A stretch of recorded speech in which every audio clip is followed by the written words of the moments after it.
Good morning विद्यार्थी मित्रों। અત્યાર સુધી આપણે વિદ્યુત ક્ષેત્રની ચર્ચા કરતા હતા, બરાબર। વિદ્યુત ક્ષેત્ર શું હતું? તો વિદ્યુત ક્ષેત્ર એ એકમ ધન વિદ્યુતભાર પર લાગતું બળ છે, બરાબર। હવે આપેલા કોઈ બિંદુ પાસે એકવાર તમે વિદ્યુત ક્ષેત્ર નક્કી કરી દો, એનું મૂલ્ય તમને મળી જાય, પછી આપણે એ બિંદુ પાસે કોઈ પણ વિદ્યુતભાર મૂકીએ તો એના ઉપર લાગતું બળ ગણી શકાય। કયા સૂત્રથી ગણી શકાય એની આજે આપણે વાત કરવી છે। તો આપણો ટોપિક છે કે વિદ્યુત ક્ષેત્રમાં મૂકેલા કોઈ વિદ્યુતભાર પર લાગતું બળ। ओके, तो આપણે ઓલરેડી જાણીએ છીએ કે વિદ્યુત ક્ષેત્ર શું હતું? તો બળના છેદમાં એ વિદ્યુતભારનું મૂલ્ય, બરાબર છે। તો એ બળને શું લખી શકાય? તો F = Q * E લખી શકાય। વિદ્યુત ક્ષેત્રની વ્યાખ્યા પરથી આપણે આ લખી શકીએ, એને મેં મૂલ્ય તરીકે દર્શાવ્યું છે। હવે મિત્રો આપણે જાણીએ છીએ કે બળ સદિશ રાશિ છે અને વિદ્યુત ક્ષેત્ર પણ સદિશ રાશિ, તો બંનેને સદિશ સ્વરૂપે લખીએ તો સદિશ F = Q તો અદિશ રાશિ છે, Q * સદિશ E લખી શકાય, बराबर। અને મૂલ્યમાં પણ લખ્યું અને સદિશ સ્વરૂપે પણ લખ્યું। ઓકે, તો હવે આ બળની દિશા આપણે ગણવી પડે। મૂલ્ય તો આ સૂત્રથી ગણી શકીએ, પણ જો દિશાની મિત્રો વાત કરીએ તો જો Q પોઝિટિવ હોય, હવે Q પોઝિટિવ હોય એનો મતલબ કે બળની દિશા વિદ્યુત ક્ષેત્રની દિશામાં, તો જો Q પોઝિટિવ હોય તો પ્લસ Q પર લાગતું બળ છે એ વિદ્યુત ક્ષેત્રની દિશામાં હોય, અને જો Q પોતે નેગેટિવ હોય એટલે કે -Q હોય તો -Q પર જે બળ લાગે છે એ બળની દિશા એની વિરુદ્ધ દિશામાં હોય। આ ઓલરેડી આપણે જાણીએ છીએ, बराबर। तो आटली वस्तु तमने क्लियर थई जाय छे। बीजी वस्तु मित्रों के ज्यारे आ विद्युत क्षेत्रनी अंदर आ विद्युतभार रहेलो छे एना उपर ज्यारे बळनी चर्चा करीए छीए त्यारे ए जे विद्युतभार छे Q ए विद्युतभार बिंदुवत होवो जरूरी छे। ख्याल आवे छे? ए Q विद्युतभार केवो होवो जोईए? बिंदुवत होवो जोईए। आने आपणे खास ध्यानमां लईशुं। तो दाखलानी शरूआत करीए એટલે समज आवे। પહેલો દાખલો છે કે 4 ન્यूटन पर कूलम्ब જેટલા સમાન વિદ્યુત ક્ષેત્રમાં મૂકેલા 2 કુલમ બિંદુવત વિદ્યુતભાર પર લાગતું બળ જણાવો। અહીંયા વિદ્યુત ક્ષેત્ર આપેલું છે 4 ન્यूटन पर कूलम्ब સમાન વિદ્યુત ક્ષેત્ર। આ સમાન વિદ્યુત ક્ષેત્રનો મતલબ મિત્રો એવો થાય છે કે એ વિદ્યુત ક્ષેત્રમાં એ વિસ્તારમાં તમે એક બિંદુથી બીજા બિંદુ સુધી જાઓ તો પણ આ મૂલ્યમાં કોઈ ચેન્જ થાય નહીં। ફરીથી સમાન વિદ્યુત ક્ષેત્રનો મતલબ શું? તો એ સમાન વિદ્યુત ક્ષેત્ર એટલે એવો વિસ્તાર અથવા એવો રિજિયન કે જેમાં તમે એક બિંદુથી બીજા બિંદુ સુધી જાઓ તો એ વિદ્યુત ક્ષેત્રનું મૂલ્ય અહીંયા તમને આપ્યું છે 4 ન્यूटन पर कूलम्ब, એ બદલાય નહીં, ટૂંકમાં અચળ રહી। અને એમાં 2 કુલમ્બનો બિંદુવત વિદ્યુતભાર મૂકેલો છે। આ બિંદુવત વિદ્યુતભાર એટલે શું આપણા માટે? તો કે સ્મોલ q, બરાબર છે। આ 2 કુલમ્બ એટલે આપણા માટે સ્મોલ q મૂકેલો છે, તો એના પર લાગતું બળ જણાવો। તો બળનું સૂત્ર આપણે ઓલરેડી જાણીએ છીએ, Q * E, बराबर। Q આપણને આપેલો છે, 2 કુલમ્બ મૂકી દીધો અને વિદ્યુત ક્ષેત્ર E નું મૂલ્ય 4 આપ્યું છે, 2 * 4 = 8 ન્यूटन पर कूलम्ब। આ મળ્યું મૂલ્ય। અને દિશાની જો વાત કરીએ તો Q કેવો છે? પોઝિટિવ છે, અને પોઝિટિવ હોય Q પોઝિટિવ છે ત્યારે બળની દિશા એ વિદ્યુત ક્ષેત્રની દિશામાં, એટલે જે દિશામાં વિદ્યુત ક્ષેત્ર હશે એ દિશામાં બળ લાગતું હશે। સિમ્પલ છે, બરાબર। સૂત્ર આધારિત જ છે। આગળ વધીએ। હવે અગત્યના દાખલાઓ આવે છે, ખાસ ध्यान આપજો મિત્રો કે આપેલા તાર વડે Q વિદ્યુતભાર પર લાગતું બળ શોધો। અહીંયા તમે જોઈ શકો આકૃતિમાં એક અનંત લંબાઈનો અથવા અતિ લાંબો તાર આપેલો છે જેના પરની વિદ્યુતભારની રેખીય ઘનતા આપી છે લેમ્બડા કુલમ્બ પ્રતિ મીટર, આપણે જાણીએ છીએ। અને એની આ જે તાર છે એનાથી લંબ રૂપે, લંબ એટલે r જેટલા લંબ અંતરે Q વિદ્યુતભાર છે ત્યાં આ Q વિદ્યુતભાર પર લાગતું બળ શોધવું છે। હવે બળ શોધવા માટે શું કરવું પડે? જુઓ તો કે વિદ્યુતભારનું મૂલ્ય એ તો આપ્યું જ છે, Q પોઝિટિવ છે। વિદ્યુત ક્ષેત્ર શોધવું પડે। આ વિદ્યુત ક્ષેત્ર ક્યાં? તો કે આ Q બિંદુ પાસે, એટલે કે આ Q વિદ્યુતભાર જ્યાં પડ્યો છે એ બિંદુ પાસે, બરાબર। ત્યાં વિદ્યુત ક્ષેત્ર કોના કારણે હોય? તો કે આ જે અનંત લંબાઈનો તાર આપ્યો છે એના કારણે। આ વસ્તુને ખાસ સમજીશું કે જેના કારણે બળ લાગવાનું છે એનું વિદ્યુત ક્ષેત્ર। અહીંયા Q પર કોણ બળ લગાડવાનું છે? તો કે આ પણ વિદ્યુતભારિત તાર જ છે અનંત લંબાઈનો, કેમ કે વિદ્યુતભારની રેખીય ઘનતા લેમ્બડા છે તો આના ઉપર વિદ્યુતભાર સતત રીતે છે, અને આ સતત વિદ્યુતભારના લીધે અહીંયા છે વિદ્યુત ક્ષેત્ર ઉદ્ભવે। એકવાર વિદ્યુત ક્ષેત્ર મળી જાય અને ત્યાં પછી જો Q વિદ્યુતભાર મૂકીએ તો આ સૂત્ર મુજબ આપણે બળ ગણી શકીએ। ક્લિયર છે? ઓકે, તો સૂત્ર શું થશે આ બિંદુ પાસે?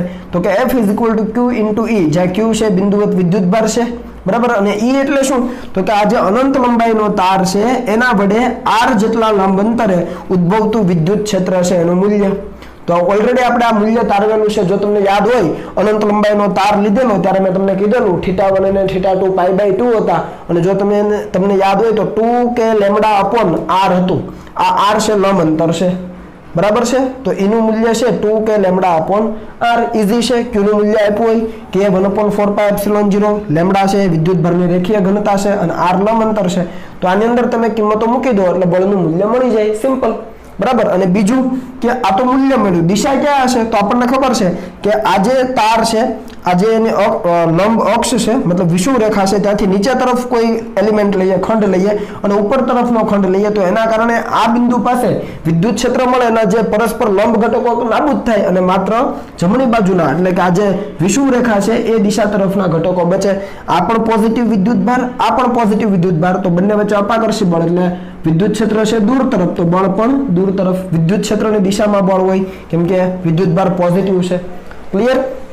તમે આની ગણતરી છે ખૂબ લાંબી રીતે પણ કરી શકો મિત્રો. તમને એમ થાય કે બળ ગણવું છે તો k q1 q2 પણ r કેમ ન લગાવ્યું, પણ મિત્રો આ બિંદુવત વિદ્યુત ભાર છે, આ તારને આપણે બિંદુવત ન ગણી શકીએ અને એના ટુકડા લેવા પડે.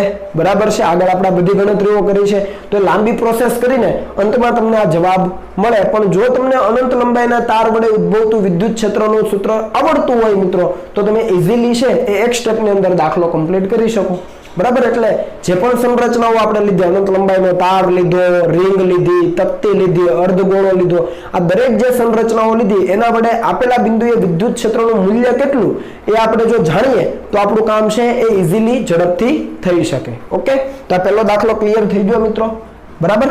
ચાલો આગળ વધીએ. બીજો જુઓ કે આપેલ રિંગ વડે q પર બળ ગણો. અહીંયા તમે જોઈ શકો r ત્રિજ્યાની રિંગ છે, વિદ્યુત ભારની રેખીય ઘનતા છે લેમ્ડા અને એ રિંગની આ અક્ષ છે એ અક્ષ ઉપર કેન્દ્રથી r જેટલા અંતરે એક વિદ્યુત ભાર q છે એના ઉપર આપણે બળ ગણવું છે. તમે જોઈ શકો રિંગ પર ફરીથી વિદ્યુત ભાર સતત રીતે પથરાયેલો છે એટલે આને આપણે બિંદુવત વિદ્યુત ભાર ન ગણી શકીએ એટલે direct k q1 q2 upon r² સૂત્ર ન લગાવી શકીએ કુલમ્બનું, અથવા આ સૂત્ર પણ ડાયરેક્ટ નહીં લગાવી શકાય. ખ્યાલ આવે છે? બરાબર છે. તો શું કરી શકીએ તો આનો આપણે નાના નાના ટુકડા કરવા પડે. એ દરેક ટુકડાના લીધે q બિંદુ પાસે વિદ્યુત ક્ષેત્ર ગણવું પડે. એ ઓલરેડી પ્રોસેસ આપણે કરેલી છે આગળ. બરાબર, થિયરીઓ ભણી ગયા. તો આ q વિદ્યુત ભાર છે એના ઉપર લાગતું બળ ડાયરેક્ટ જો ગણવું હોય તો F = q × E લેવાય, જ્યાં q છે વિદ્યુત ભારનું મૂલ્ય અને E એટલે તો કે આ q વિદ્યુત ભાર છે આ રિંગની અક્ષ ઉપર આવેલું છે અને રિંગની અક્ષ ઉપર આપણે વિદ્યુત ક્ષેત્રનું મૂલ્ય જાણીએ છીએ. યાદ કરો એ સૂત્ર હતું કે q આ અંતર અહીંયા x અક્ષ ઉપરનું r છે તો r યાદ આવે છે કે q ત્યાં આપણે x લેતા હતા, અહીંયા છે r તો k q r છેદમાં રિંગની ત્રિજ્યાનો વર્ગ અને આ અક્ષ પરનું અંતર છે એનો વર્ગ r² પ્લસ સ્મોલ r² અને આખાની 3/2. અને દિશાની જો આપણે વાત કરીએ તો રિંગની અક્ષ ઉપર અને રિંગના કેન્દ્રથી દૂર તરફ, આ રિંગની જે અક્ષ છે એ અક્ષ ઉપર જ પણ રિંગના કેન્દ્રથી દૂર તરફની દિશામાં, કેમ કે આ પણ પોઝિટિવ આ પણ પોઝિટિવ તો દૂર તરફની દિશામાં ક્ષેત્ર હોય તો બળ પણ દૂર તરફ, તો મૂલ્ય પણ મળે દિશા પણ મળે. અને આ q વિદ્યુત ભાર આપણને આપેલો નથી, એના બદલે આપણને લેમ્ડા આપ્યો છે રેખીય ઘનતા, તો આપણે લેમ્ડા = વિદ્યુત ભારના છેદમાં લંબાઈ લ્યો તો આખી 2πr થાય.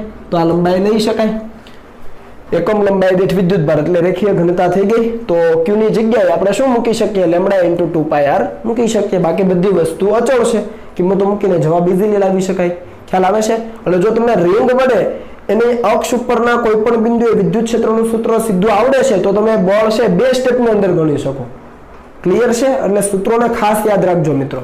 એવો જ એક દાખલો અહીંયા છે, ધ્યાન આપો કે અતિ લાંબા તાર વડે L લંબાઈના તાર પર લાગતું બળ શોધો. અહીંયા તમે જોઈ શકો એક અતિ લાંબો તાર આપ્યો છે અનંત લંબાઈનો, જેના પરની વિદ્યુત ભારની રેખીય ઘનતા λ1 છે અને એનાથી d જેટલા લંબ અંતરે એક કેપિટલ L લંબાઈનો તાર છે જેના પરની વિદ્યુત ભારની રેખીય ઘનતા છે λ2. તો આ અનંત લંબાઈના તારના લીધે આના પર લાગતું બળ શોધવાનું છે. હવે જુઓ બંને છે એ બિંદુવત વિદ્યુત ભાર નથી. અહીંયા આગળ તો એક તો બિંદુવત હતો પણ આ કિસ્સામાં આ તાર ઉપર બળ લાગે પોતે પણ બિંદુવત વિદ્યુત ભાર નથી, એના ઉપર વિદ્યુત ભાર છે પણ સતત રીતે પથરાયેલો છે. બરાબર, λ2 રેખીય ઘનતા છે એની વિદ્યુત ભારની. તો શું કરવું પડે, તો પહેલા તો આ તારનો નાનકડો એવો ખંડ લેવો પડે આપણે, સૂક્ષ્મ ખંડ, જેને આપણે લંબાઈ કહીએ dx. બરાબર, હવે dx લંબાઈ છે એની તો એના પરનો વિદ્યુત ભાર કેટલો હોય તો કે λ2 × dx, કારણ કે રેખીય ઘનતા λ2 છે અને એની લંબાઈ dx. આ આપણે ઓલરેડી જાણીએ છીએ, હવે તમને આવડે છે. બરાબર, એ સૂક્ષ્મ ખંડ પરનો વિદ્યુત ભાર સૂક્ષ્મ હોય λ2 × dx. λ2 છે એ L લંબાઈના તારની રેખીય ઘનતા છે વિદ્યુત ભાર માટે. ઓકે, તો λ2 × dx. હવે આ બિંદુવત વિદ્યુત ભાર લઈ શકાય. ઓકે, આ બિંદુવત વિદ્યુત ભાર કેટલા લંબ અંતરે છે તો કે સ્મોલ d જેટલા લંબ અંતરે, અને તાર માટે d જેટલા લંબ અંતરે, એટલે કે આની વિષુવ રેખા કહેવાય. ખરેખર વિષુવ રેખા ન કહેવાય પણ લંબ રૂપે કહેવાય, અને લંબ રૂપે આપણે સૂત્ર જાણીએ છીએ તો સીધું આ નાનકડો એવો જે ખંડ છે એના પર લાગતું બળ ડીએફ આપણે કહીએ તો ડીએફ શું લખાય તો કે સ્મોલ ડીક્યુ વિદ્યુતભાર ઇન્ટુ ઈ આ સૂત્ર જ છે F is equal to q into એ પણ નાનકડો એવો ખંડ છે તો નાનકડા એવા ખંડ ઉપર લાગતું બળ પણ સૂક્ષ્મ જ હોય ઓકે ડીક્યુ ને શું લખાય તો કે λ2 ઇન્ટુ ડીએક્સ ઈ શું છે તો કે આ જે અનંત લંબાઈનો તાર છે એ અનંત લંબાઈના તાર વડે એનાથી લંબ અંતરે આવેલા બિંદુએ વિદ્યુત ક્ષેત્રનું મૂલ્ય જેવું આપણે અહીંયા લખ્યું 2k λ upon r અહીંયા r અંતરે તો અહીંયા કેટલા અંતરે છે d અંતરે તો શું લખાય 2k એના પરની વિદ્યુતભારની રેખીય ઘનતા જે હોય એ λ1 ખ્યાલ આવે છે 2k λ પણ અહીંયા તો λ1 છે તો 2k λ1 અને લંબ અંતર કેટલું તો કે d ઈઝી ઓકે તો આ તો એક ખંડ ઉપર થયું હવે દિશા ક્યાં આવે તો આપણને ખબર છે કે એ જે લંબ અંતર છે એનાથી દૂર તરફની દિશામાં ઓલરેડી આપણે અહીંયા જે ડિનોટ કરી છે એવી જ દિશા કે અહીંયા આવે જો મેં અહીંયા દર્શાવી છે ક્લિયર થયું એવી જ રીતે બાજુમાં બીજો ખંડ લો ચાલો તો આ બીજો ખંડ છે એના ઉપર દિશા ક્યાં આવે તો કે એ પણ જમણી બાજુ કોઈ પણ ખંડ લઈ લો આ તાર ઉપર દિશા ક્યાં આવશે જમણી બાજુ તો દિશા એક જ છે તો સીધે સરવાળો કે સંકલન કરીને કુલ બળ મેળવી શકાય તો આ સૂક્ષ્મ બળ છે તો કુલ બળ શું થાય તો કે આ દરેક જે સૂક્ષ્મ બળ છે એનું સંકલન તો ઉપરનું જે પદ છે એનું સંકલન કરો તો અચળ શું તો કે 2k λ1 λ2 બધું અચળ λ1 λ2 બધું અચળ છે k1 upon 4 pi epsilon 0 અચળ છે બંને વચ્ચેનું જે અંતર છે d કોઈ પણ ખંડ લ્યો આ અતિ લાંબા તારથી અંતર તો d જ થવાનું તો d પણ અચળ તો બધું બહાર નીકળી જાય અહીંયા શું વધે તો ખાલી dx વધે તો dx નું સંકલન હવે તમે જુઓ એક છેડાથી શરૂ કરીએ અને બીજા છેડા સુધી જઈએ તો ખરેખર આ લંબાઈ કેટલી છે તો કે l લંબાઈ છે તો લિમિટ ક્યાં થાય 0 થી l થાય બરાબર છે ચાલો અને dx નું શું થાય x અને upper limit l minus lower limit 0 l minus 0 તો l બાકીનું એઝ ઇટ ઇઝ જુઓ 2k λ1 λ2 l divided by d તો આ થઈ ગયું અતિ લાંબા તાર વડે આપેલા l લંબાઈના તાર પર લાગતું બળનું સૂત્ર અને એની દિશા ક્યાં તો કે આ જે અતિ લાંબો તાર છે એને લંબ રૂપે દૂર તરફની દિશામાં ઓકે ચાલો ફરીથી તમે જો સમજ્યા હો તો વિદ્યુત ક્ષેત્રનું સૂત્ર તમને આવડતું હોય તો લોજિકલી તમે ઈઝીલી ગણી શકો કેમ કે વિદ્યુત ક્ષેત્ર ગણવા માટેની પ્રોસેસ આપણે આગળ કરી દીધી છે બરાબર તમને જો ઈચ્છા થાય તો તમે અહીંયા વિદ્યુત ક્ષેત્ર ગણી શકો પણ આખું બોર્ડ ભરાશે અને શોર્ટકટ સૂત્ર આપણે તારવી લીધું છે યાદ રાખી લો તો જવાબ તમે ડાયરેક્ટલી મેળવી શકો ઓકે ચાલો આ જ પરિસ્થિતિને આપણે ચેન્જ કરી છે કે અતિ લાંબો તાર છે અહીંયા જુઓ λ1 રેખીય ઘનતા છે એના વડે l લંબાઈના તાર પર બળ શોધો અહીંયા પણ l લંબાઈના તાર પર બળ હતું પણ અહીંયા તાર સીધો હતો એ તારને અહીંયા આડો કરી દીધો જુઓ આ જે અતિ લાંબો તાર છે અને લંબ રૂપે છે એ તાર હવે આ રીતે કરી દીધો પેલા ઊભો હતો એ તારને આડો કરી દીધો એક તરફનો છેડો છે આ જે અતિ લાંબો તાર છે એની નજીક તરફનો જાય l લંબાઈના તારનો છેડો એ અંતરે છે તો બીજો છેડો કેટલા અંતરે કહેવાય તો a + l અંતરે કહેવાય આ જે l લંબાઈનો તાર છે એની વિદ્યુતભારની રેખીય ઘનતા છે λ2 ઓકે એક પર λ1 બીજા પર λ2 ફરીથી બંને બિંદુવત વિદ્યુતભારો નથી સીધું કુલમ્બ બળનું સૂત્ર ન વાપરી શકાય કે q1 q2 upon r² ન વપરાય કારણ કે બિંદુવત વિદ્યુતભાર માટે લાગુ પડે છે બરાબર તો શું કરવું પડે તો આનું વિદ્યુત ક્ષેત્ર તો આપણને ખબર જ હોય આપણે આના પર લાગતું બળ શોધવું છે તો સૌથી પહેલા આના પરનો વીજભાર શોધવો પડે તો આના પર તો ખૂબ વિદ્યુતભાર છે સતત રીતે પથરાયેલો છે તો એક સૂક્ષ્મ ખંડ લઈએ તો એ સૂક્ષ્મ ખંડ અહીંયા લીધો છે તમે જોઈ શકો જેની લંબાઈ કેટલી છે dx બરાબર અને એ અતિ લાંબા તારથી x જેટલા અંતરે છે બરાબર dx ખંડ લીધો એ અતિ લાંબા તારથી x જેટલા અંતરે છે તો એના પરનો વીજભાર કેટલો તો dq = એના પરની રેખીય ઘનતા છે λ2 આ ખંડની લંબાઈ dx જેવું અહીંયા લીધું આપણે સેમ અહીંયા એ જ વસ્તુ ખ્યાલ આવે છે અને તમે બળની દિશા જુઓ તો બળની દિશા જ આપણને ખબર છે કે અતિ લાંબો તાર છે એને લંબ રૂપે દૂર તરફ અહીંયા જેવું હતું એવું જ અહીંયા છે બધી વસ્તુ કોમન તો ફરીથી સૂક્ષ્મ બળ કેટલું તો કે dq * e આ સૂત્ર મુજબ વિદ્યુતભાર સૂક્ષ્મ તો બળ પણ સૂક્ષ્મ લખી શકાય આ e એટલે શું કોનું વિદ્યુત ક્ષેત્ર તો કે અતિ લાંબો તાર છે એનું વિદ્યુત ક્ષેત્ર તો એના વિદ્યુત ક્ષેત્રનું સૂત્ર શું થાય તો એના વિદ્યુત ક્ષેત્રનું સૂત્ર થાય 2k λ1 અને કેટલા અંતરે છે તો આ ખંડ છે x જેટલા અંતરે તો લંબ અંતર x જેટલા અંતરે હોય એ અંતર તમારે લેવાનું જો અહીંયા r અહીંયા કેટલા અંતરે હતું d તો અહીંયા આપણે શું લીધું d બરાબર છે તો અહીંયા x જેટલા લંબ અંતરે તો અહીંયા x અને dq શું હતું તો કે λ * dx ઈઝી છે ઓકે હવે બીજો તમે ખંડ લ્યો તો આ બીજો ખંડ લ્યો એટલે જુઓ બીજા ખંડ માટે x બદલાય તમે આ સૂત્રની અંદર જોઈ શકો 2k λ1 λ2 અચળ પદ છે પણ x બદલાય છે તમે નજીક આવો દૂર જાવ તો x ની વેલ્યુ બદલાય એનો મતલબ કે x ચલ છે બરાબર તો દરેક ખંડ ઉપર બળની દિશા ગણો તો ક્યાં લાગે? જમણી તરફ જ છે. અતિ લાંબા તારની જે આ લંબ અક્ષ છે એ લંબ અક્ષથી દૂર તરફ, બરાબર છે. તો કુલ બળ શું થાય? તો કે આ જે સૂક્ષ્મ બળો છે એનો સીધો સરવાળો, કેમ કે બધા બળો એક જ દિશામાં લાગે છે દરેક ખંડ ઉપર, બરાબર. તો 2k λ1 λ2 અચળ થઈ ગયા અને અહીંયા 1/x વધે ઇન્ટુ dx થાય. જુઓ અહીંયા 1/x છે dx અને એનું સંકલન ક્યાંથી ક્યાં? તો સંકલનની લિમિટ જુઓ, પહેલો છેડો ક્યાં છે? તો આ જે અતિ લાંબો તાર છે ત્યાંથી a અંતરે છે અને બીજો ભાગ ક્યાં છે? તો કે a + l અંતરે. અતિ લાંબા તારથી અંતર ગણો, પહેલો છેડો a અંતરે અને અંતિમ છેડો છે a + l. તો a થી લઈને a + l લિમિટ થાય, upper limit lower limit, simple.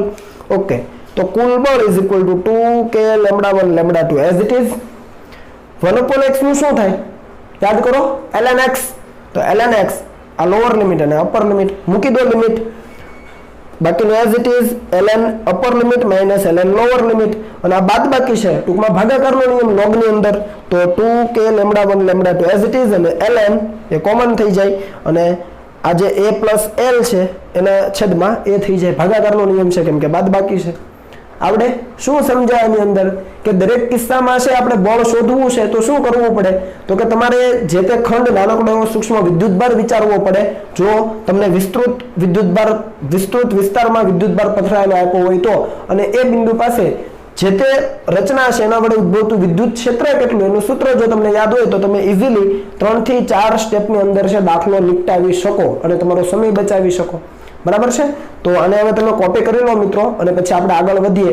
આમાં જો સમજ ન પડી હોય તો મને ખાસ પૂછી લેજો. ઓકે, ખૂબ અગત્યના સૂત્રો છે મિત્રો, પરીક્ષાની દ્રષ્ટિએ તમને ખૂબ ઉપયોગી થશે. ચાલો તો હવે તમે લખી લો.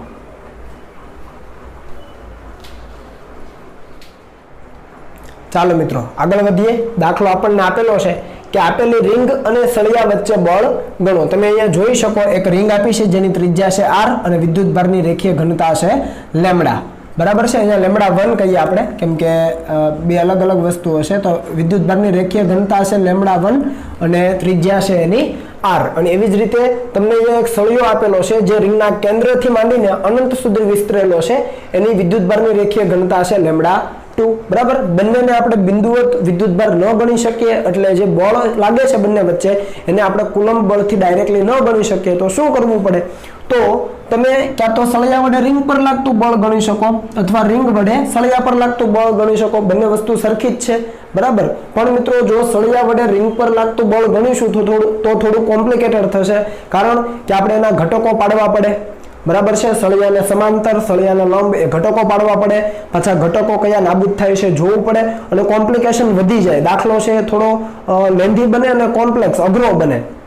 પણ જો રિંગ વડે સળિયા પર લાગતું બળ ગણી લઈએ તો ઈઝી પડે અને મૂલ્યમાં કોઈ ફરક પડવાનો નથી મિત્રો. તો આપણે રિંગ વડે સળિયા પર કેટલું બળ લાગે છે એ આપણે ગણી લઈએ. જુઓ, ઈઝી મેથડ છે. સળિયા પર લાગતું બળ ગણવું છે તો આપણે સળિયા પર વિદ્યુતભાર સતત રીતે પથરાયેલો તો નાનકડો એવો ખંડ લેવો પડે. તો રિંગના કેન્દ્ર O થી x જેટલા અંતરે dx લંબાઈનો નાનકડો ખંડ લીધો. હવે એના પરનો જે વિદ્યુતભાર હોય એને આપણે બિંદુવત લઈ શકીએ. એ કેટલો હોય? તો કે dq ઇઝ ઇક્વલ ટુ એના પરની વિદ્યુતભારની રેખીય ઘનતા λ2, તો λ2 * dx. ઈઝી છે. ઓકે, હવે આ બિંદુવત વિદ્યુતભાર થઈ ગયો. ક્યાં આવેલો છે? તો કે જ્યાં r ત્રિજ્યાની રિંગ છે એની અક્ષ ઉપર કેન્દ્રથી x જેટલા અંતરે, અને આપણે રિંગ માટે એના કેન્દ્રથી x જેટલા અંતરે એક અક્ષ ઉપર કોઈ બિંદુ આવેલું હોય તો ત્યાં આપણે વિદ્યુત ક્ષેત્ર જાણીએ છીએ. તો વિદ્યુત ક્ષેત્રનું સૂત્ર જાણીએ છીએ, વિદ્યુતભાર પણ છે તો લાગતું બળ ગણી શકાય dq * E મુજબ. dq એટલે શું? તો કે λ2 * dx અને E એટલે આ રિંગ વડે એની અક્ષ ઉપર x જેટલા અંતરે વિદ્યુત ક્ષેત્ર. સૂત્ર ઓલરેડી આપણે જાણીએ છીએ કે પછી રિંગ પરનો વિદ્યુતભાર કેપિટલ Q. તો જુઓ k q, q એટલે રિંગ પરનો વિદ્યુતભાર, કુલ વિદ્યુતભાર. x એટલે એની અક્ષ ઉપરનું અંતર કેન્દ્રથી છેદમાં r² + x² આખાની 3/2 ઓલરેડી જાણીએ છીએ. ઈઝી છે. શું કર્યું? સળિયો છે એના પર નાનકડો ખંડ લીધો, એના પર સૂક્ષ્મ વિદ્યુતભાર ગણી લીધો અને એ સૂક્ષ્મ વિદ્યુતભાર dq ઉપર લાગતું બળ કેટલું? તો કે dq * E જેટલું. બસ. E શું છે? તો કે રિંગ વડે એની અક્ષ ઉપર ઉદ્ભવતું વિદ્યુત ક્ષેત્ર છે. સૂત્ર મૂકી દીધું છે. ચાલો, આ q આપણને આપેલો નથી પણ λ1 છે. તો λ1 શું કહેવાય? ખાસ ધ્યાન રાખજો, લંબાઈ ગણું છું. વિદ્યુતભારના છેદમાં લંબાઈ કેટલી? તો કે પરિઘ જેટલી 2πr. તો કુલ વિદ્યુતભાર q ના છેદમાં 2πr. તો આ q ની જગ્યાએ λ1 * 2πr લખી શકાય. યસ, લખી શકાય. હવે તમે બીજો ખંડ લો, તો બીજો ખંડ લો તો બીજા ખંડ માટે પણ બળ ગણી શકાય, પણ દરેક ખંડ તમે લો તો દરેક ખંડ ઉપર બળની દિશા ક્યાં, તો કે રિંગની અક્ષ ઉપર દૂર તરફ, કેમ કે આ પણ પોઝિટિવ, સિમ્પલ છે, દૂર તરફ. તો બધા ખંડ ઉપર બળ છે એક જ દિશામાં છે, તો સીધો સરવાળો કે સંકલન કરી શકીએ. તો આ સૂક્ષ્મ બળમાંથી કુલ બળ મેળવવા માટે સંકલન કરવું પડે. સંકલન કરો તો તમે જુઓ λ2 છે, અહીંયા આવી ગયા છે, કે અચળ છે, અહીંયા આવી ગયા છે, ક્યુ બહાર નીકળી જાય, પણ ક્યુ એટલે શું, તો કે λ1 × 2πr, તો λ1 × 2πr પણ છે. ઓકે, એટલે કે λ1 λ2 2πr એ બધું બહાર આવી ગયું. હવે બચ્યું શું, તો આ λ2 તો જતો રહ્યો, x dx બચ્યું, તો x dx છે, છેદનું પદ એઝ ઇટ ઇઝ. ઓકે, અને હવે તમે જુઓ અહીંયા કેન્દ્રથી શરૂ કરીને અનંત સુધી જઈએ તો લિમિટ કોની બદલાવાની, તો કે x ની બદલાવાની. તો અહીંયા x ની લિમિટ શું થાય, તો કે 0 થી માંડીને સળિયો અનંત સુધી છે, તો અનંત, એટલે 0 થી infinite, lower limit upper limit મુકાઈ ગઈ. ઓકે, હવે આ જુઓ આટલું આપણે છે સોલ્વ કરેલું છે. ગયા લેક્ચરમાં આવું એક કરેલું યાદ કરો, આદેશની રીત લીધેલી. શું ધારેલું, અહીંયા તમારે ધારવાનું છે r² + x² = t², આવું ધારી લેશો. બરાબર, તમારા ઉપર છોડું છું. આવું ધારી લીધા પછી વિકલન કરો તો r તો અચળ છે, રિંગની ત્રિજ્યા, એટલે આનું વિકલન શૂન્ય થશે. આનું શું થશે, તો તમને સૂત્ર કંઈક આવું મળશે, x dx = t × dt. સમજાય છે, 2x dx = 2t dt, પણ 2 2 કેન્સલ, તો x dx = t dt, x dx ની જગ્યાએ t dt મુકાય. છેદમાં શું થશે, તો કે t², પણ એની 3/2, તો t³, તો ઉપર t છેદમાં t³, તો 1/t² dt બચશે, 1/t² dt. તમે કરજો, તમારા ઉપર છે. લિમિટ ચેન્જ કરવાની, લિમિટ ક્યાંથી ચેન્જ કરવાની, તો કે x ની લિમિટ પહેલા કેટલી છે 0, તો x ની 0 હોય તો t = r થાય, x 0 મૂકો તો t² = r², તો t = r, તો લોઅર લિમિટ થઈ ગઈ, upper limit infinite, x infinite તો t પણ ઇન્ફાઇનાઇટ જ થાય, તો r થી ઇન્ફાઇનાઇટ થશે, એટલે લિમિટ r થી ઇન્ફાઇનાઇટ અને 1/t² × dt આવું આવશે. અને તમે જવાબ મેળવશો તો એનો જવાબ થશે 1/r. આ જે ઇન્ટિગ્રેશન છે એનો જવાબ કેટલો થશે, 1/r. એ 1/r અને આ r કેન્સલ થાય તો શું વધ્યું, 2πk λ1 λ2, 2πk λ1 λ2. આવડશે, આદેશની રીત લેવાની છે, ઈઝી છે. શું કર્યું છે, એકનો આપણે વિદ્યુત ભાર લીધો અને બીજા વડે ક્ષેત્ર અને બળ ગણી લીધું, અને સિમ્પલ 3 થી 4 સ્ટેપમાં દાખલો ગણી શકાય. ભલે કોમ્પ્લિકેટેડ લાગે, પણ જો તમને વિદ્યુત ક્ષેત્રના સૂત્ર આવડે છે મિત્રો, તો તમે ઇઝીલી છે બળ કાઉન્ટ કરી શકો. બરાબર, આ ઇન્ટિગ્રેશન જાતે કરવાનું છે, આગળ સમજ્યા છીએ. અહીંયા r અચળ છે, મેં તમને શીખ્યું શું છે, વિડીયો રિવાઇઝ કરીને ફરીથી જોઈ લેજો. ઓકે, ચાલો આગળ વધીએ. અગત્યનો કન્સેપ્ટ છે, હવે ધ્યાન આપજો પાછું, કે આકૃતિમાં દર્શાવેલા q વિદ્યુત ભાર સંતુલનમાં છે. અહીંયા તમે આકૃતિ જોઈ શકો છો, અહીંયા q એક વિદ્યુત ભાર છે જેનું દળ m છે, એ સંતુલનમાં છે એવું કીધું છે. તેને તારને લંબ x જેટલું સ્થાનાંતર આપીને છોડી દેતા q ના દોલનનો આવર્તકાળ શોધો. તમે જોઈ શકો છો અનંત લંબાઈનો એક તાર છે, બરાબર છે, જેની વિદ્યુત ભારની રેખીય ઘનતા λ છે, અને એ તારની અક્ષ જે છે એને લંબ રૂપે d જેટલા અંતરે અથવા d જેટલા લંબ અંતરે એક q વિદ્યુત ભાર આવેલો છે જેનું દળ છે m, પણ એ શરૂઆતમાં કેવો કીધો છે, સંતુલનમાં છે. ભાઈ સંતુલનમાં હોય એટલે શું, તો કે એના પર લાગતા જે બળો છે કેવા હશે, સમાન મૂલ્યના, પરસ્પર વિરુદ્ધ દિશામાંના. તો આપણે સંતુલન સમયની વાત કરીએ તો મિત્રો સંતુલનમાં એના પર કેટલા બળ લાગે, તો તમે સમજી શકો કે એનું દળ છે m, તો નીચે તરફ mg લાગ્યા. આ એક વસ્તુ ક્લિયર થઈ. બીજું કે આ સળિયો છે, મતલબ કે અહીંયા તમને શું આપેલું છે, તાર છે, તો અનંત લંબાઈનો તાર છે જેના પર વિદ્યુત ભાર છે, તો એ તારના કારણે જો q વિદ્યુત ભાર એની વિષુવ રેખા પર અથવા એના લંબ રૂપે હોય તો વિદ્યુત ક્ષેત્ર ક્યાં હોય, તો કે તારની અક્ષના લંબ રૂપે દૂર તરફ, તો વિદ્યુત ક્ષેત્ર દૂર તરફ, તો બળ પણ દૂર તરફ, કેમ કે વિદ્યુત ભાર પોઝિટિવ છે. કેટલું બળ, તો કે q × e, q as it is, અને e કેટલું, તો કે અનંત લંબાઈના તાર વડે આપણને ખબર છે 2k λ/લંબ અંતર d. ખ્યાલ આવે છે? ઓકે, તો આ બંને બળો સમાન મૂલ્યના પરસ્પર વિરુદ્ધ દિશામાં હોય તો એ q વિદ્યુત ભાર કેવો હોય, સંતુલનમાં હોય. તો સંતુલન વખતે QE = mg લખી શકાય. આ q એઝ ઇટ ઇઝ, એની કિંમત આપણે મૂકી 2k λ/d = mg, આને કહીએ સમીકરણ નંબર 1. આટલી વસ્તુ ક્લિયર થઈ. ઓકે, હવે શું કીધું છે, આ જે q વિદ્યુત ભાર છે એને તારને લંબ x જેટલું સૂક્ષ્મ સ્થાનાંતર આપીને છોડી દેતા q ના દોલનનો આવર્તકાળ શોધો. તમે જુઓ કે આ q વિદ્યુત ભારને ધારો કે સેજ ઉપર લઈ જઈએ આપણે, સપોઝ, હવે ખાલી જસ્ટ સમજાવું, સમજજો. કે ધારી લો કે x જેટલું સ્થાનાંતર આપીએ, હવે x જેટલું સ્થાનાંતર આપીએ, જો 2k લેમ્ડા અચળ છે, બરાબર, આ d વધવાનો કેમ કે d પ્લસ x થાય, x જેટલું સ્થાનાંતર આપું તો હવે કુલ અંતર d પ્લસ x, આ અંતર વધ્યું તો બળ કેવું થઈ જાય, ઉપર તરફનું ઘટી ગયું, નીચે તરફનું વધી ગયું, તો નીચે તરફનું વધી ગયું તો વિદ્યુતભાર નીચે તરફ આવે, બરાબર, ફરીથી નીચે જાય તો અંતર ઘટે એટલે બળ વધે, ફરીથી ઉપર જાય એટલે એ રીતે એના દોલનો શરૂ થઈ જાય અને એ દોલનોનો આપણને આવર્તકાળ શોધવાનું કીધું છે. સમજ આવે છે? ક્લિયર? ઓકે. તો હવે આપણે આવર્તકાળ ગણવા માટે શું કરવું પડે? સિમ્પલ મેથડ હતી કે સંતુલન સમયના બળ ગણો, એ તો ઓલરેડી આપણે ગણ્યા. હવે એની સંતુલિત સ્થિતિમાંથી કોઈ એક દિશામાં સૂક્ષ્મ સ્થાનાંતર આપો અને એ સ્થાનાંતર આપ્યું ત્યારે એના ઉપરનું પરિણામી બળ ગણો અને એ બળને કેવું સાબિત કરવાનું, તો કે સ્થાનાંતરના સમપ્રમાણમાં અને સ્થાનાંતરની વિરુદ્ધ દિશામાં છે. અને પછી એને આપણું જે કોમન સૂત્ર છે F = kx એની સાથે સરખાવી દો, અચળાંક k ની કિંમત મળી જાય, પછી t = 2π√m/k માં મૂકી દો એટલે આવર્તકાળ મળી જાય. આ આપણે કરેલું છે, બરાબર છે, SHM ભણ્યા ત્યારે કરેલું છે. તો સંતુલન વખતે બળ ગણી લીધા. હવે ધારી લો કે સૂક્ષ્મ સ્થાનાંતર આપણે ઉપર તરફ આપીએ x જેટલું, તો અહીંયા લખ્યું છે કે x જેટલું સૂક્ષ્મ સ્થાનાંતર આપીએ ક્યાં, ઉપર તરફની દિશામાં. તો તમે જોઈ શકો કે હવે ઉપર તરફ સ્થાનાંતર આપું તો વિદ્યુત ક્ષેત્ર છે બદલાઈ જાય, વિદ્યુત ક્ષેત્ર બદલાઈ જાય તો બળ પણ બદલાઈ જાય. તો F નેટ કેટલું લાગે, તો કે QE' ઉપર તરફનું બળ કેટલું, તો કે QE', કેમ કે હવે અંતર બદલાય તો વિદ્યુત ક્ષેત્ર પણ બદલાય, તો QE'. અને નીચે તરફનું બળ કેટલું, તો કે mg, બરાબર છે, તો એ માઇનસ થશે, ઉપર તરફનું પોઝિટિવ તો નીચે તરફનું નેગેટિવ, તો QE' - mg. ક્લિયર છે? ચાલો, Q as it is. E' કેટલું, તો 2k લેમ્ડા તો એઝ ઇટ ઇઝ આવે જ, પણ અંતર હવે વધીને કેટલું થાય છે, d પ્લસ x, આ તારથી ગણવાનું, d પ્લસ x, તો નીચે d પ્લસ x થઈ ગયું, માઇનસ mg અહીંયા સમીકરણ 1 ઉપરથી મૂકો, જુઓ q × 2k લેમ્ડા/d છે. ક્લિયર? શું કર્યું, એની સંતુલિત અવસ્થામાંથી x જેટલું સ્થાનાંતર આપ્યું અને પરિણામે બળ ગણી લીધું, સિમ્પલ, mg ની કિંમત સમીકરણ 1 ઉપરથી મૂકી. ચાલો, આમાં કોમન શું, તો કે q 2k લેમ્ડા કોમન, અહીંયા 1/d પ્લસ x અને આ માઇનસ 1/d. ચોકડી ગુણાકાર કરી દો તો આ as it is 2k lambda q as it is, d અહીંયા આવે અને d પ્લસ x, તો dd કેન્સલ, ઉપર વધે -x, એ તમને આવડે, અને છેદમાં બંનેનો ગુણાકાર, સિમ્પલ.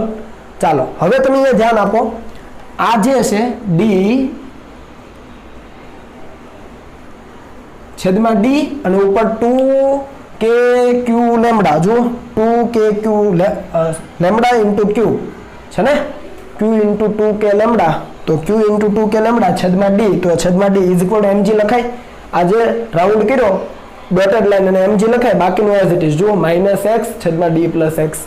હવે આપણને તો એવું કીધું છે કે x જેટલું સ્થાનાંતર આપો, ખરેખર આ સ્થાનાંતર કેવું હોય, તો કે સૂક્ષ્મ હોય, અને સૂક્ષ્મ હોય એનો મતલબ કે x ઘણો સૂક્ષ્મ હોય, અહીંયા x તો d ની સાપેક્ષે અવગણી શકાય. તો શરત મૂકી કે x એ d ની સરખામણીએ ઘણો નાનો હોવાથી x ને અવગણો, તો નીચેમાં આ નીચેનું પદ છે એમાં x ને અવગણો તો નીચે માત્ર d વધે, એ d ને અહીંયા આપી દઈએ -12 અને mg ના છેદમાં d × x, બરાબર છે. તો તમે આ સમીકરણ જોઈ શકો કે આ જે સમીકરણ તમને મળે છે એ જુઓ -kx પ્રકારનું છે, m અચળ, g પણ અચળ, d આ લંબાંતર અચળ જ હોય, બરાબર, સંતુલન વખતનું અંતર છે તો આ અચળ છે. તો બળ છે એ સ્થાનાંતરના સમપ્રમાણમાં થયું અને સ્થાનાંતરની વિરુદ્ધ દિશામાં, આ ઋણ નિશાની શું દર્શાવે, વિરુદ્ધ દિશા. ટૂંકમાં આપણે ઉપર તરફ સ્થાનાંતર આપ્યું x જેટલું, તો બળ ક્યાં હશે, નીચે તરફ, સ્થાનાંતર x ઉપર તરફ, તો F નેટ ક્યાં, F નેટ નીચે તરફ. તો આ જે બળ છે એને F = -kx સાથે સરખાવી શકાય. આ k એટલે 1/4πε0 નથી, આ બળ અચળાંક છે, બરાબર છે. તો આ બંનેને સરખાવો તો શું થાય, માઇનસ છે, x પણ છે, તો k = mg/d થાય. અને મેં તમને કીધું જ હતું કે આવર્તકાળનું સૂત્ર છે, ઓલરેડી તમે 11 સાયન્સમાં ભણી ગયા છો, 2π√m/k, જ્યાં m છે દળ છે, k ની કિંમત મૂકી દો, અહીંયા છેદનો છેદ અંશમાં જશે તો કેન્સલ થાય અને અંતિમ જવાબ તમારો આવી જશે 2π√d/g. જ્યાં d શું હતું, સંતુલન વખતે જે લંબ અંતર હતું, તારની અક્ષથી લંબ અંતર હતું વિદ્યુતભારનું, એ d છે, તો એ d મૂકી શકાય, g અચળ છે, 2π પણ અચળ છે, આવર્તકાળ શોધી શકાય. ક્લિયર? શું કર્યું છે, ફરીથી સંતુલન વખતે બળોની સરખામણી કરી, ઓકે. પછી એ સંતુલન સ્થિતિમાંથી એને સૂક્ષ્મ સ્થાનાંતર આપ્યું અને પરિણામી બળ ગણ્યું અને સિમ્પલ કેલ્ક્યુલેશન કરી અને કયા ફોર્મેટમાં લઈ આવ્યા તો કે બળ છે એ સ્થાનાંતરના સમપ્રમાણમાં સ્થાનાંતરની વિરુદ્ધ દિશામાં અને F = kx સાથે સરખાઈ દીધું. સિમ્પલ. ઓકે, તો આ દાખલો છે એ અગત્યનો છે મિત્રો. આ પ્રમાણેના દાખલાઓ તમને પરીક્ષામાં પૂછવામાં આવે છે, ધ્યાન આપજો. એના જો બીજો દાખલો જોઈએ. જુઓ કે રિંગની અક્ષ ઉપર m દળ અને q વિદ્યુતભાર ધરાવતો કણ કયા બિંદુએ સંતુલનમાં રહી શકે. અહીંયા તમે જોઈ શકો, જસ્ટ આકૃતિ હું કહું એટલું જુઓ કે અહીંયા બ્લેક કલરથી મેં તમને આકૃતિ એક આપેલી છે. રિંગ છે, આવી રીતે સમતલ છે. રિંગ આ રીતે છે, જેની ત્રિજ્યા છે r, કેન્દ્ર છે o અને આ રિંગની અક્ષ છે અને એના ઉપર એક q વિદ્યુતભાર છે જેનું દળ છે m. તો આપણને કીધું છે કે આ q વિદ્યુતભારને આ અક્ષ ઉપર ક્યાં મૂકીએ જેથી આ સંતુલનમાં રહે. બરાબર. આ રિંગ છે એની વિદ્યુતભારની રેખીય ઘનતા લેમ્ડા કુલમ પ્રતિ મીટર. અહીંયા પણ પોઝિટિવ વિદ્યુતભાર, આ પણ પોઝિટિવ વિદ્યુતભાર. ઓકે, તો મિત્રો સૌથી પહેલા તો સંતુલનમાં એને રાખવો હોય, કોઈ પણ વિદ્યુતભાર છે ને સંતુલનમાં રાખવો હોય તો આવી કોઈક શરત આવે. તો આના ઉપર શરત આપણે વિચારીએ તો બળ કેટલા લાગે તો એક તો વજન બળ નીચે લાગે mg, દેખીતી વાત છે. ઓકે, બીજું તો કે આ રિંગ છે, રિંગની અક્ષ ઉપર આવેલો કહેવાય અને રિંગની અક્ષ ઉપર જો આ વિદ્યુતભાર છે તો એના ઉપર બળ ક્યાં લાગે તો કે રિંગની અક્ષ ઉપર, રિંગથી દૂર તરફ વિદ્યુત ક્ષેત્ર દૂર તરફ તો બળ પણ દૂર તરફ, કારણ કે વિદ્યુતભાર પોઝિટિવ છે. તો q * e છે, બળ ક્યાં લાગે ઉપર તરફ. જો આ QE અને mg બંને સમાન મૂલ્યના, પરસ્પર વિરુદ્ધ દિશામાંના તો છે જ, તો જો સમાન મૂલ્યના થાય તો છે એ આ q વિદ્યુતભાર છે સંતુલનમાં છે એવું કહી શકાય. બરાબર છે. તો મિત્રો આ રિંગ છે, ખાસ ધ્યાન રાખજો. હવે તો રિંગ માટે છે ને આપણે વિદ્યુત ક્ષેત્રનો ગ્રાફ ભણ્યા છીએ. તો સૌથી પહેલા ગ્રાફ જોઈ લઈએ E અને X નો. આ O છે શું છે? રિંગનું કેન્દ્ર છે. O બિંદુ રિંગનું કેન્દ્ર છે અને તમને ખ્યાલ છે કે એક તરફ જતા હતા તો r/√2 અંતરે મેક્સિમમ થતું હતું, બીજી તરફ -r/√2 એ મેક્સિમમ થતું હતું. આ બંને બિંદુઓ A છે, +r/√2 -r/√2. કેન્દ્ર ઉપર વિદ્યુત ક્ષેત્ર કેટલું હતું? રિંગના કેન્દ્ર ઉપર 0 હતું. એ વધીને મહત્તમ થાય અને પછી પાછું ઘટતું 0 થઈ જાય અનંત અંતરે. આ વસ્તુ આપણે જાણીએ છીએ. એનો મતલબ કે બે બિંદુઓ એવા મળે કે જ્યાં QE = mg થાય. કેમ? કારણ કે અહીંયા જુઓ, આ કોઈ એક વિદ્યુત ક્ષેત્રનું મૂલ્ય હું લઉં છું, એના માટે તમે જોઈ શકો એક બિંદુ અહીંયા અને એક બિંદુ અહીંયા, કેન્દ્રથી એક x1 અંતરે અને બીજું કેન્દ્રથી x2 અંતરે. બે બિંદુઓ એવા મળે, રિંગના કેન્દ્રથી બે બિંદુઓ એવા મળે કે જ્યાં વિદ્યુત ક્ષેત્રના મૂલ્ય કેવા છે? એક સમાન છે. ધારી લઈએ આપણે કે એ મૂલ્ય આપણને E જેટલું મળે છે, જે આપણે અહીંયા લખેલું છે. તો બે અંતરોએ વિદ્યુત ક્ષેત્ર એક સમાન છે. એનો મતલબ કે બે બિંદુ એવા મળે કે જ્યાં આપેલો જે વિદ્યુતભાર છે q એ સંતુલનમાં રહી શકે. તો જુઓ, બે અંતરો દર્શાવ્યા છે. એક દર્શાવો છે રિંગના કેન્દ્રથી x1 અંતરે, જે આ છે, અને હજુ આગળ જઈએ વિદ્યુત ક્ષેત્ર મહત્તમ થાય અને એનાથી હજુ દૂર જઈએ એટલે વિદ્યુત ક્ષેત્ર ઘટે. જુઓ, દૂર જઈએ એટલે વિદ્યુત ક્ષેત્ર ઘટે. તો x2 અંતર છે. હવે હું તમને સમજાવું. સમજો કે ધારી લો કે x1 અંતરે અહીંયા રિંગના કેન્દ્રથી x1 અંતરે વિદ્યુતભાર પડેલો છે. આ q વિદ્યુતભાર જે આપણે કીધું એ x1 અંતરે પડ્યો છે. બરાબર. હવે x1 અંતરે પડ્યો છે તો ત્યાં mg = QE થવાનું. યસ, થવાનું. હવે તમે વિચારજો, ધ્યાન આપજો કે અહીંયાથી આ x1 અંતરથી થોડું ઉપર તરફ સૂક્ષ્મ સ્થાનાંતર આપું. સૂક્ષ્મ સ્થાનાંતર આપું તો શું થાય? જો દૂર જવાની વાત છે, એનો મતલબ x1 થી દૂર જવાનું. હજુ અહીંયા x1 થી દૂર આમ જવાનું, પણ અહીંયા આમ જવાનું. દૂર જઈએ એટલે વિદ્યુત ક્ષેત્રનું મૂલ્ય જુઓ વધે છે. x1 થી દૂર જાઓ વધે. જુઓ, x1 થી દૂર જાઓ વધે છે. હવે વિદ્યુત ક્ષેત્રનું મૂલ્ય વધે એનો મતલબ કે બળ વધે, q * E, અને બળ વધે તો આ જે બિંદુ હતું ત્યાંથી જો વિદ્યુતભારને સહેજ ઉપર તરફ સ્થાનાંતરિત કરીએ તો ઉપરનું બળ વધી ગયું, નીચેનું બળ તો અચળ જ છે. બરાબર. તો ઉપરનું બળ વધી ગયું એનો મતલબ કે વિદ્યુતભાર ઉપર તરફ ગતિ કરવા માંડશે અને આ એનું મૂળ સ્થાન હતું x1 જગ્યાએ, x1 અંતરે. તો મૂળ સ્થાનથી દૂર જાય તો એ કેવું કહેવાય? મૂળ સ્થાનથી દૂર જાય તો એને આપણે અસ્થાયી સંતુલન કહેતા હતા, યાદ કરો. તો એમાં લખ્યું છે x1 અંતરે અસ્થાયી સંતુલન. ક્લિયર? બીજું અંતર લઈએ x2, કેન્દ્રથી x2 અંતરે. તો અહીંયા ધારી લો કે વિદ્યુતભારને મૂકેલો છે તો ત્યાં પણ mg = QE થવાની સંભાવના છે, કારણ કે x1 અંતરે થાય તો x2 અંતરે પણ થાય, કારણ કે x1 અને x2 એ વિદ્યુત ક્ષેત્ર સમાન છે. ફરીથી અહીંયા જુઓ, હવે આ x2 અંતર છે એ આ છે. હવે એનાથી થોડું એવું સૂક્ષ્મ સ્થાનાંતર આપીએ એટલે કે દૂર લઈ જઈએ, એનો મતલબ કે થોડું દૂર હજુ જવાનું અક્ષ ઉપર. આ અક્ષ પરનું અંતર દૂર જાવ તો વિદ્યુત ક્ષેત્ર ઘટે, એનો મતલબ કે ઉપર તરફનું બળ ઘટે અને mg તો અચળ જ છે. ઉપર તરફનું બળ ઘટે એનો મતલબ શું થવાનો? ઉપર આ વિદ્યુતભાર છે એને અહીંયાથી સહેજ ઉપર લઈ જઈએ તો ઉપર તરફનું બળ ઘટે, એનો મતલબ કે નીચે તરફના બળને કારણે પાછો નીચે આવે, ટૂંકમાં એનો આ જે મૂળ સ્થાન હતું એ તરફ પાછો આવે, અને મૂળ સ્થાન તરફ આવે તો એ કેવું કહેવાય? સ્થાયી સંતુલન કહેવાય. સમજાય છે? ફરીથી રિપીટ કરું, જુઓ, આપણને એમ દળ અને ક્યુ વિદ્યુતભાર આપ્યો છે, રિંગની અક્ષ ઉપર એ ક્યાં સંતુલનમાં રહે એવું આપણને પૂછ્યું છે. તો મિત્રો રિંગ માટે વિદ્યુત ક્ષેત્ર આપણે જાણીએ છીએ, અને એ પણ જાણીએ છીએ કે અક્ષ ઉપર એવા બે બિંદુ મળે x1 અને x2 કે જ્યાં વિદ્યુત ક્ષેત્રનું મૂલ્ય સમાન હોય. બરાબર છે? તો આ વિદ્યુતભારને બે જુદા જુદા બિંદુએ મૂકી શકાય, રિંગના કેન્દ્રથી જુદા જુદા અંતરે મૂકી શકાય. કયા અંતરો? તો એકને કીધું x1, બીજાને કીધું x2. x1 અંતરે મૂકો ને સહેજ દૂર લઈ જાઓ, આ જે રિંગનું કેન્દ્ર છે ત્યાંથી સહેજ દૂર લઈ જાઓ તો શું થાય? વિદ્યુત ક્ષેત્ર વધે. જુઓ, x1 થી સહેજ દૂર આગળ ચાલો, વિદ્યુત ક્ષેત્રનું મૂલ્ય વધ્યું, એનો મતલબ કે ઉપરનું બળ વધી ગયું, તો વિદ્યુતભારના મૂળ સ્થાનથી દૂર ગયો તો અસ્થાયી સંતુલન. x1 ને મેં અસ્થાયી કીધું. એવી જ રીતે x2 અંતરે મૂકો, અને x2 અંતરે મૂક્યા પછી તમે એને સહેજ દૂર લઈ જાઓ, x2 અંતરે મૂક્યા પછી સહેજ દૂર, તો વિદ્યુત ક્ષેત્ર ઘટે છે, અને ઘટે એનો મતલબ ઉપરનું બળ ઘટ્યું તો નીચેનું વધારે થઈ ગયું, અને નીચેનું વધારે થઈ ગયું તો મૂળ સ્થાનથી ઉપર લઈ ગયા તો નીચે તરફ પરિણામી બળ લાગે, તો મૂળ સ્થાન તરફ પાછો આવવા પ્રયત્ન કરે, એટલે સ્થાયી સંતુલન. ક્લિયર થયું? ઓકે. તો બે પોઝિશન એવી મળે કે જ્યાં તમે આ જે વિદ્યુતભાર છે એને સ્થાયી સંતુલિત અવસ્થામાં રાખી શકો. એટલે જ લખ્યું છે કે આપેલ રિંગની અક્ષ પર કુલ બે બિંદુ પાસે આપેલ વિદ્યુતભાર સંતુલનમાં રહી શકે, જેમાંથી x2 છે એ સ્થાયી સંતુલન દર્શાવે અને x1 છે એ અસ્થાયી સંતુલન દર્શાવે. સિમ્પલ. ઓકે. અને આ પોઝિટિવ હોય તો જ આ કન્ડિશન બને. ધારી લો કે આ તો પોઝિટિવ જ છે, રિંગ પરનો વિદ્યુતભાર પોઝિટિવ હોય તો જ આ કન્ડિશન બને. ધારી લો કે રિંગ પરનો વિદ્યુતભાર નેગેટિવ છે, તો નેગેટિવ હોય તો mg તો નીચે હતું જ. આના ઉપર વિદ્યુત બળ એટલે કે QE ક્યાં લાગે? એ પણ નીચે લાગે, તો સંતુલિત અવસ્થામાં રહેવાનો સવાલ જ નહોતો આવતો. આના ઉપરનો વિદ્યુતભાર રિંગ પરનો પોઝિટિવ છે એટલે આ કન્ડિશન છે આખી. પણ ધારો કે નેગેટિવ હોય, -λ હોત તો સપોઝ માની લો, તો શું થાત? તો mg પણ નીચે અને QE બળ ક્યાં લાગે? નીચે, તો સંતુલિત અવસ્થામાં રહી શકે નહીં. પણ તો ઉલટું કરવું પડે, તો વિદ્યુતભારને ક્યાં મૂકવું પડે? નીચે મૂકવું પડે. આ પોઝિટિવ છે ને અહીંયા મૂકવો પડે. જો આના ઉપર રિંગ પર વિદ્યુતભાર નેગેટિવ હોય તો આ જે Q છે એને નીચે મૂકવું પડે. હવે વિચારો, mg નીચે અને QE ઉપર લાગે, આકર્ષી પ્રકારનું, એટલે QE ઉપર અને mg નીચે. હવે સંતુલિત અવસ્થા લઈ શકાય. સમજાય? એટલે લોજિકલી તમે દરેક વસ્તુને સમજજો ખાસ. બરાબર? અને જે પણ અત્યાર સુધી આપણે દાખલા કર્યા આગળની સ્લાઇડમાં, અહીંયા, એ દરેકને તમે યાદ રાખવા પ્રયત્ન કરજો ખાસ. દરેક જે સંરચનાઓ હતી, અતિ લાંબો તાર છે, તકતી છે, રિંગ છે, અર્ધગોળો છે, ટૂંકમાં પોલો ગોળો હતો, એ દરેકના વિદ્યુત ક્ષેત્રોના મૂલ્યોને ખાસ યાદ રાખવા પ્રયત્ન કરજો, જેથી આપણું કામ ઈઝી થઈ જાય. ઓકે. તો આને મિત્રો હવે તમે કોપી કરી લો અને પછી આપણે આગળ વધીએ.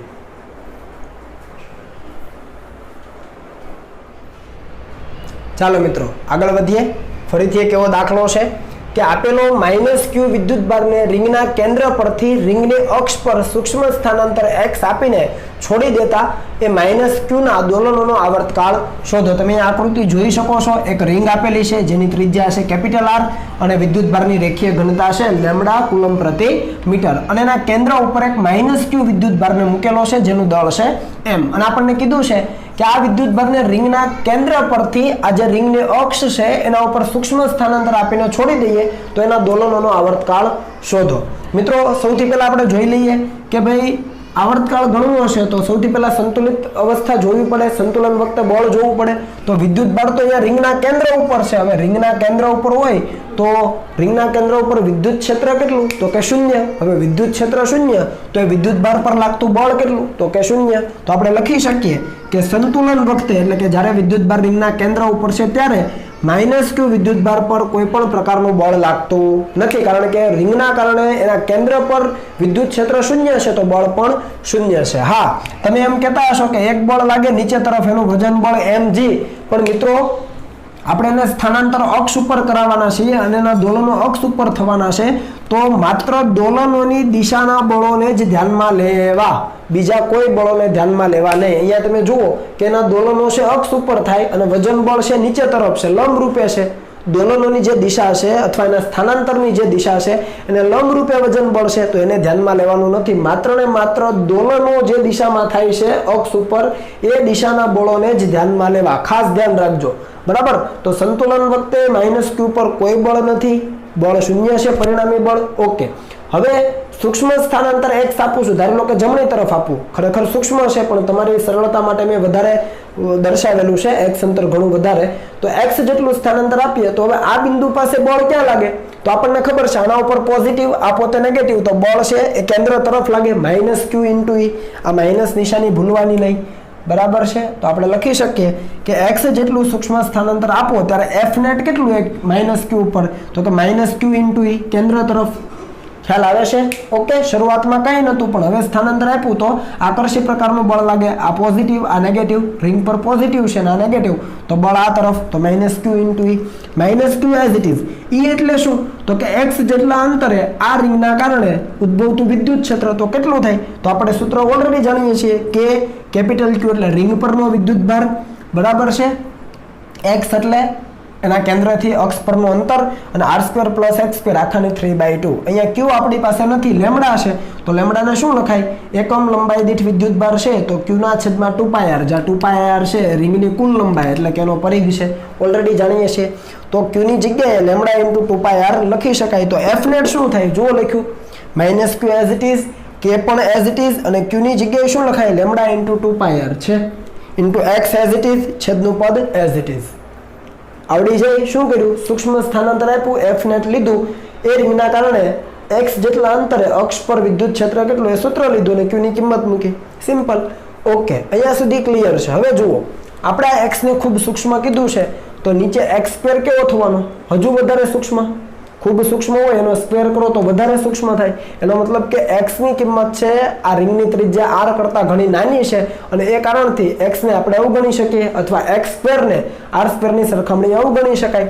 તો f નેટ શું થાય, તો કે -q k lambda 2πr x ઉપરનું અંશ એઝ ઇટ ઇઝ, અને નીચે x ને અવગણો તો r² ની 3/2, તો સ્ક્વેર રૂટ જાય તો r³ એ છે, અને અહીંયાથી એક r કેન્સલ થાય, તો તમે જુઓ એક r આ અને એક r અહીંયા, x² ને અવગણ્યા તો r² ની 3/2, સ્ક્વેર રૂટ જાય તો r³ અને એક ઘાત r ની જાય, તો f નેટ બચે -q k લેમ્ડા 2π છેદમાં r² × x. તમે જોઈ શકો કે બળ છે એ આ સૂક્ષ્મ સ્થાનાંતર x ના સમપ્રમાણમાં છે અને એની વિરુદ્ધ દિશામાં છે, બળ સ્થાનાંતરના સમપ્રમાણમાં અને સ્થાનાંતરની વિરુદ્ધ દિશામાં, ઋણ નિશાની વિરુદ્ધ દિશા દર્શાવે.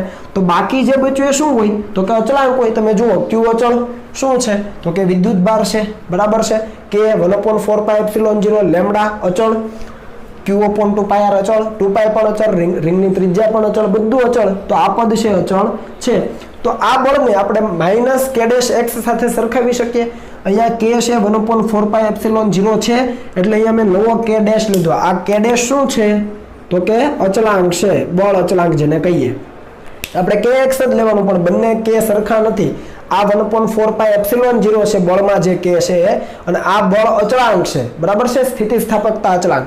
તો આ k' ની કિંમત કઈ રીતે મળે, તો બંનેને સરખાવું, તો f સરખું છે, માઇનસ છે, x સ્થાનાંતર પણ છે, તો k' આખી ટર્મ થાય, જો 2π આગળ લઈ લીધા છે, અરેન્જ કર્યું છે, 2π k લેમ્ડા q છે, 2π k લેમ્ડા q એ જ છે અપોન r².